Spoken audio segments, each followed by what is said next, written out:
10th class. आज SST में lecture number 22 और चैप्टर अपना आखिरी इसमें आ गया है न्यायपालिका, क्योंकि इससे पहले अपन ने शासन के दो अंगों के बारे में पढ़ा था, व्यवस्थापिका और कार्यपालिका। ठीक है, व्यवस्थापिका में हमने क्या पढ़ा था? लोकसभा राज्यसभा, उनका गठन, ठीक है, दोनों को मिला के जो संसद बनती है, और राष्ट्रपति जो इन सबके कार्य शक्तियां, और कार्यपालिका में राष्ट्रपति तो है ही उसके प्रधान, और प्रधानमंत्री उनके मंत्रिपरिषद की शक्तियां कार्य। और पिछले लेक्चर में हमने न्यायपालिका का गठन भी देख लिया था। आज हम देखेंगे न्यायपालिका के जो क्षेत्राधिकार है, मतलब न्यायपालिका के पास कौन कौन सी पावर है, वो अपन इससे पढ़ेंगे। तो बच्चों ध्यान से समझना है इसको।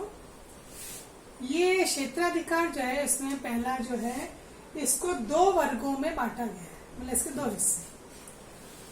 पहला तो है प्रारंभिक क्षेत्राधिकार, ठीक है, और इसमें जो दो हिस्से हैं, ठीक है, क्षेत्राधिकार में। अभी अपन पहला वाला ले रहे हैं, प्रारंभिक क्षेत्राधिकार। इस प्रारंभिक के दो हिस्से हैं, एक है प्रारंभिक एकमेव और प्रारंभिक समवर्ती।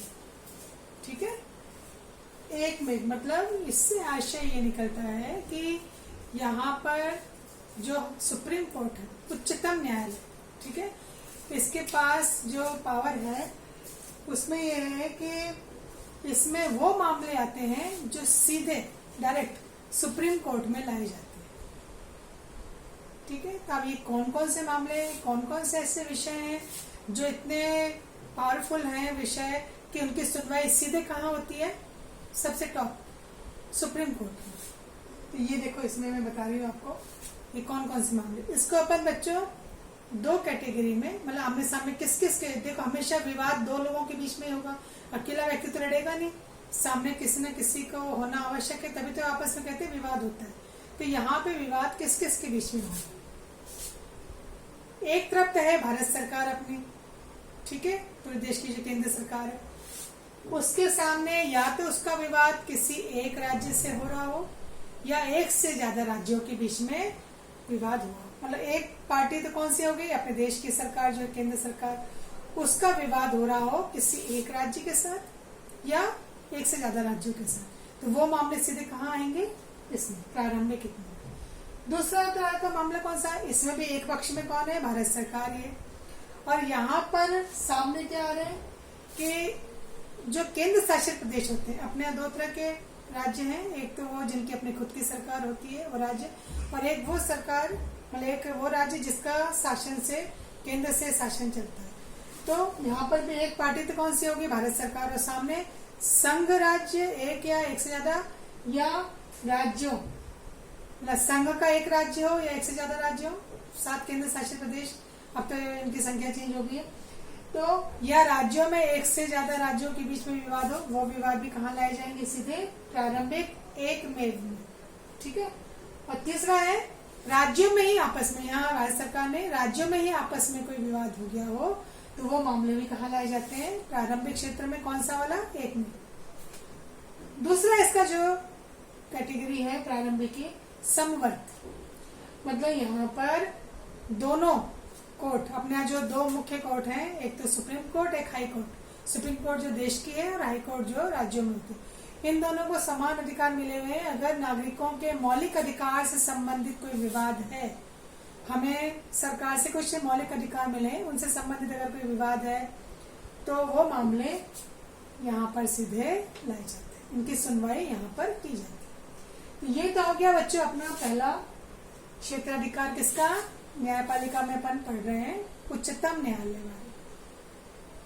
अब दूसरा अधिकार कौन सा है? अपीलीय क्षेत्राधिकार। अपील करने ने अपनी बात को आगे तक पहुंचाना। जैसे आपने छोटी कोर्ट में मामला किया, अपना कोई मामला चल रहा है, वहां आपको लगता है कि सुनवाई नहीं हुई, तो आपके पास उससे उच्च अदालत, उसकी सुनवाई उच्च अदालत, इस तरह से आपके पास कई कैटेगरी में अपनी बात पहुंचाने का अधिकार है। तो ये अपील क्षेत्र है। मतलब यहाँ पे अपन देखेंगे कौन से मामले हैं जो सुप्रीम कोर्ट में अपील की जाती है। और पहले भी मैंने आपको समझाया था कि अपील कहाँ होगी बेटा, निचली अदालत की ऊपरी अदालत में।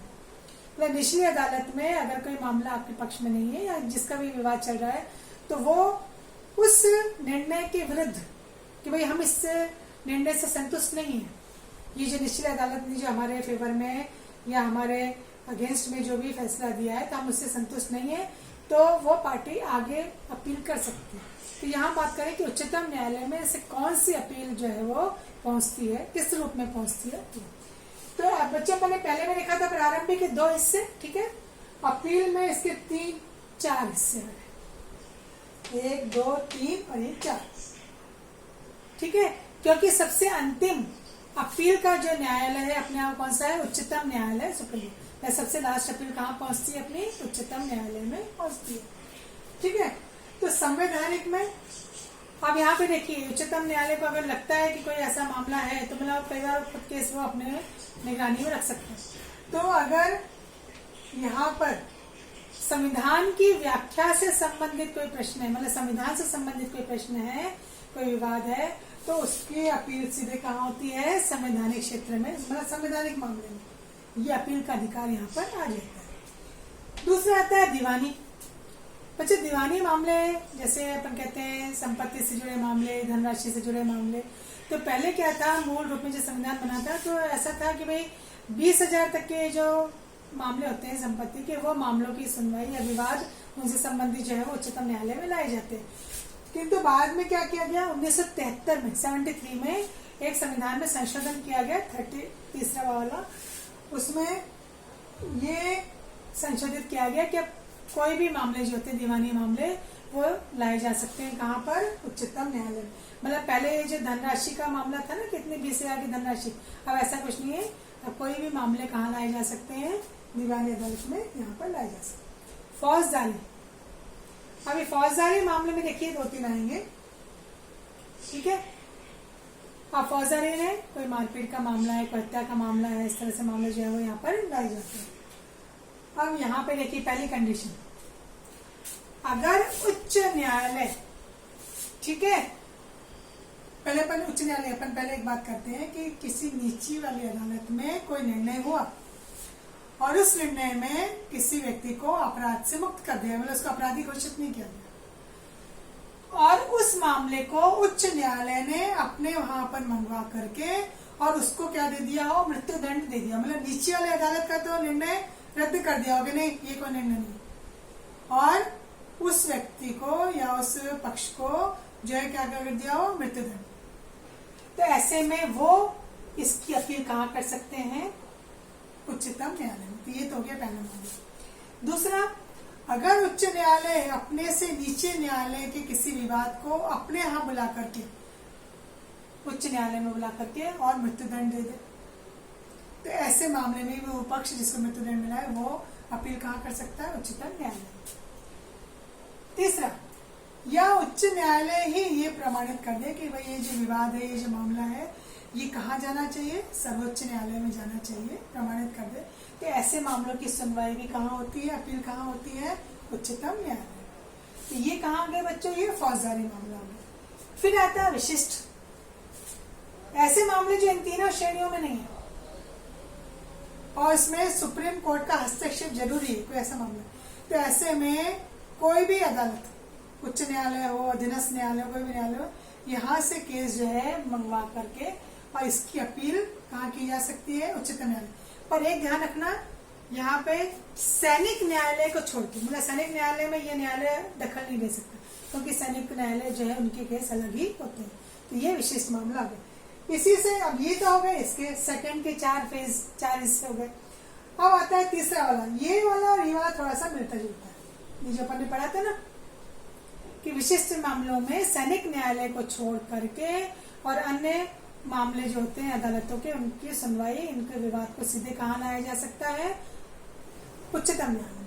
तो ऐसे ही अपील के लिए विशेष आज्ञा जो है यहाँ पर सैनिक न्यायालय को छोड़ करके और कहाँ मिल जाती है अपील की, उच्चतम न्यायालय। ये हो गया तीसरा क्षेत्राधिकार। पहला प्रारंभिक हो गया, दूसरा अपीलीय, और तीसरा अपील के लिए विशेष आज्ञा का जो अधिकार है वो यहाँ पर है। चौथा आता है परामर्श। परामर्श क्या होता है बच्चों, सलाह लेना, ठीक है। अब यहाँ पे अगर राष्ट्रपति को ऐसा लगता है कि कोई विवाद या कोई प्रश्न ऐसा है जो सबके हित का है, सार्वजनिक महत्व का है, तो ऐसे समय में वो उच्चतम न्यायालय से राय ले सकता है कि भाई क्या करना चाहिए इसमें, क्योंकि सबसे अंतिम अपीलीय न्यायालय कौन सा है? उच्चतम न्यायालय। उसके बाद फिर राष्ट्रपति के पास जाता है। तो अगर राष्ट्रपति को ऐसा लगता है कि भाई यहाँ पर जो मामला है ये सबके हित का मामला है, सार्वजनिक हित का, तो वो उच्चतम न्यायालय से परामर्श ले सकता है। पर परामर्श मानना या न मानना ये राष्ट्रपति के पास, ये जरूरी नहीं कि परामर्श लिया तो नहीं अब आपको मानना ही पड़ा, ऐसा नहीं है। ये इनके विवेक पर या इनके खुद के हिसाब पर निर्भर करता है कि वो इस परामर्श को माने या न माने। राय लेना उनका हक है, वो ले सकते हैं। फिर आता है 5वां तरीका, अभिलेख। अभिलेख मतलब होता है बच्चों रिकॉर्ड। जो भी अदालत में कार्यवाही होती है उसका लिखित रिकॉर्ड होता है, सारा लिखा जाता है, क्या क्या मामला हुआ, कैसे हुआ, किस पक्ष ने क्या कहा, किस वकील ने क्या कहा, जो भी है सब उसका एक रिकॉर्ड फाइल। आपने देखा कि बड़ी बड़ी फाइलें होती हैं, आपने देखा वो वकील लोग आते हैं तो हाथों में फाइलें होती हैं उनकी इस तरह से, तो वो क्या होता है, उस पक्ष से संबंधित सारे कागजात होते हैं, लिखित में सारा कार्यवाही का होता है। तो यहाँ पे अभिलेख न्यायालय में 2 बातें ध्यान रखनी बच्चे। पहला, साक्ष्य प्रामाणिकता पर प्रश्न, मतलब ये जो न्यायालय है उसमें जो भी रिकॉर्ड होते हैं, जो भी मामले आते हैं, उनको रखा जाता है संभाल कर। कभी आगे ऐसे कोई मिलते जुलते मामले आते हैं तो उसमें सबूत के तौर, साक्ष्य के तौर पर इनको इस्तेमाल किया जा सकता है कि हाँ ये इतने साल पहले एक ऐसा मामला आया था तो उससे संबंधित ही मामला है, तो वहां से उसको रिकॉर्ड में से निकाल के और उसमें क्या हुआ, कैसे हुआ, ये यहाँ पर डिस्कशन के लिए लिया जा सकता है साक्ष्य के रूप में। और इसकी प्रामाणिकता पे कोई भी संदेह नहीं करेगा, मतलब उस समय जो मामला हो गया, जो डिसीजन हो गया, उसमें आप कोई भी आक्षेप या कोई भी इसकी प्रामाणिकता पे प्रश्न नहीं उठा सकते। ये तो हो गई पहली बात, साक्ष्य के रूप में प्रस्तुत किए जा सकते हैं और इनकी प्रामाणिकता पर इनकी संदेह कोई नहीं किया जाएगा। और दूसरा, अगर कोई इस मामले की अवमानना करता है, उच्चतम न्यायालय की कोई निर्णय की अवमानना करता है, अपमान करता है, तो उसको क्या मिलेगा? दंड। ये यहाँ पर अभिलेख न्यायालय में माना जाता है। फिर छठा आता है बच्चों, मौलिक अधिकार का रक्षक। ये जो अपना न्यायालय है ये नागरिकों के मौलिक अधिकार का रक्षक है। उनको जो संविधान है उससे मौलिक अधिकार मिले। यहाँ मैं एक बार नाम बता देती हूँ कौन कौन से हैं। समानता का अधिकार, स्वतंत्रता का अधिकार, धार्मिक अपने जो है उसका अधिकार, संस्कृति शिक्षा का अधिकार, संपत्ति का अधिकार और संवैधानिक उपचार का अधिकार। ये 7 अधिकार है। इसमें से संपत्ति का अधिकार जो है इसको बाद में हटा दिया गया, इस अधिकार को बाद में हटा दिया गया। ठीक है, तो ये 44वें संविधान संशोधन में इसको हटा दिया गया। अब ये मौलिक अधिकार का रक्षक है, मतलब नागरिकों के अधिकारों का कोई हनन तो नहीं हो रहा है। तो इसके लिए 5 प्रकार की जो यहाँ पे रिट है याचिका जो है वो दायर की जा सकती है। अभी 5 कौन कौन से हैं ये मैं आपको समझा देती हूँ थोड़ा सा। पहला तो है बंदी प्रत्यक्षीकरण। अब बंदी शब्द से आपको समझ में आ गया, कैदी, जिसको कैद कर लिया गया। तो अगर कोई बंदी, मतलब ये इस मामले में लाया जाता है कि वो अगर ये अपील कर दे कि भाई मुझे अवैध तरीके से बंदी बनाया गया है और ये गलत है संविधान के अनुसार, तो ऐसे मामले में यहाँ पर इसकी जांच हो सकती है, इसकी अपील हो सकती है और संबंधित जो व्यक्ति है, संबंधित जो अधिकारी है, उससे ये पूछा जा सकता है कि आपने किस आधार पर इसको बंदी बनाया, तो उसको पूरी रिपोर्ट जो है वो देनी पड़ेगी। दूसरा आता है परमादेश। अगर कोई ऐसा लगता है कि कोई पदाधिकारी किसी पोस्ट में अपने कर्तव्य का पालन सही प्रकार से नहीं कर रहा है, तो उससे ये पूछा जा सकता है कि आपने अपने कर्तव्य का पालन पूरी तरह से क्यों नहीं किया। फिर आता है प्रतिषेध लेख। ठीक है, अगर सुप्रीम कोर्ट, हाई कोर्ट को लगता है कि अधीनस्थ न्यायालयों में जो मामला आ गया ये उनके अधिकार क्षेत्र में है ही नहीं, ये मामला तो उच्च अदालत का है, तो ऐसे निर्णयों में वो उसको वहां पर जानकारी ले सकते हैं कि भाई आपने इसको कैसे ले लिया, ये तो आपके अधिकार क्षेत्र में है ही नहीं। तो ऐसे समय में वो किसका इस्तेमाल कर सकते हैं? प्रतिषेध लेख का या उसका इस्तेमाल कर सकते हैं। फिर अधिकार परीक्षा। ठीक है, जब कोई व्यक्ति जो है ऐसा कार्य करे जिसको करने का उसके पास अधिकार ही नहीं है, इसको कानूनी कोई अधिकार ही नहीं मिल रहा है, वो ऐसा कार्य कर रहा है, इस संबंध में भी वहां पर उससे जो है पूछा जा सकता है और इसकी अपनी यहाँ पर की जा सकती है। और फिर आता है उत्प्रेरण। प्रेषण, मतलब 5 प्रकार की रिट अपन ने देखी अंत में प्रेषण। ठीक है, यहाँ पर अधीनस्थ न्यायालयों में जो लंबित केस होते हैं, जो कभी लंबे समय से इनका डिसीजन नहीं हो पाया, कई समय से वहां पे सुनवाई चल रही है, जो भी है, तो इनके निर्णय के लिए इन उच्चतम न्यायालय में ये केस आ सकते हैं या मंगवाए जा सकते हैं। तो इस तरह से यहाँ पर ये मौलिक अधिकार का रक्षक भी हो जाता है। तो 5 प्रकार की रिट कैसे बताया, बंदी प्रत्यक्षीकरण हो गया, परमादेश हो गया, पिटीशन लेख हो गया, अधिकार रक्षा हो गया और उत्प्रेषण। फिर आता है 7वां, ये वाला,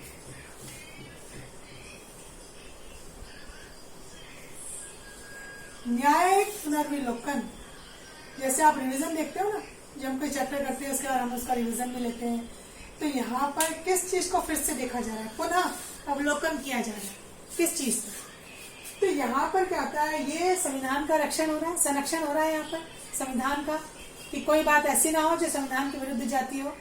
तो ऐसे समय में कानून जो बन रहे हैं वो कानून सही बन रहे हैं कि नहीं, विधान के अनुसार बन रहे हैं या नहीं, कहीं अवैध कानून तो नहीं है। तो उन कानून की वैधानिकता की जांच जो है यहाँ पर केंद्र और राज्य द्वारा निर्णय, मतलब कानून कौन बना रही है, आपको पता है, केंद्र सरकार बनाती है, राज्य सरकार बनाती है। तो इनके बनाए गए कानून सही है, कहीं ऐसा तो नहीं सरकारों ने अपनी कोई मनमर्जी कर दी हो, कोई ऐसे कानून बन गए हो जो हित में नहीं हो, देश के या जनता के हित में नहीं हो। तो ऐसे कानून की वैधानिकता की जांच जो है उसकी शक्ति किसके पास है, न्यायपालिका के पास, उच्चतम, उसके पास वो पावर है कि वो उन कानून की वैधानिकता की जांच कर सकती है। और उसको लगता है अगर कहीं कि भाई यहाँ तो संविधान का अतिक्रमण हो गया है, संविधान का भी ध्यान नहीं रखा गया है, ठीक है, और ये नागरिकों के मौलिक अधिकार के भी विरुद्ध है, तो ऐसे में वो जांच कर सकती है और उन कानूनों को क्या कर सकती है, अवैध घोषित कर सकती है कि ये नियम के अनुसार नहीं बने, कानून के अनुसार नहीं बने, संविधान के अनुसार नहीं बने, तो इनको ये अवैध घोषित कर सकती है। तो यहाँ पर बच्चों अपना खत्म हो जाता है न्यायपालिका का क्षेत्राधिकार। अगर आप ध्यान से सुनेंगे, बुक का भी आपको मैं जो बुक तो सबके पास है ही, उसको अगर आप एक एक लाइन समझ के पढ़ेंगे तो आपके लिए बहुत इजी हो जाएगा समझना कि न्यायपालिका में उच्चतम न्यायालय के पास, क्योंकि हम कौन सा पढ़ रहे हैं, सरकार का हिस्सा केंद्र सरकार। जब अगला चैप्टर आएगा बच्चों तब उसमें अपन पढ़ेंगे उच्च न्यायालय ने हाई कोर्ट के बारे में। तो ये इसके जो थे वो सारे क्षेत्राधिकार थे। तो इनको आप एक बार ध्यान से और देख लीजिएगा। इसमें अभिलेख न्यायालय, न्यायिक पुनरावलोकन, मौलिक अधिकार का रक्षक, ये सारे जो है मोस्ट इम्पोर्टेंट में क्वेश्चन में आ जाएंगे। ठीक है।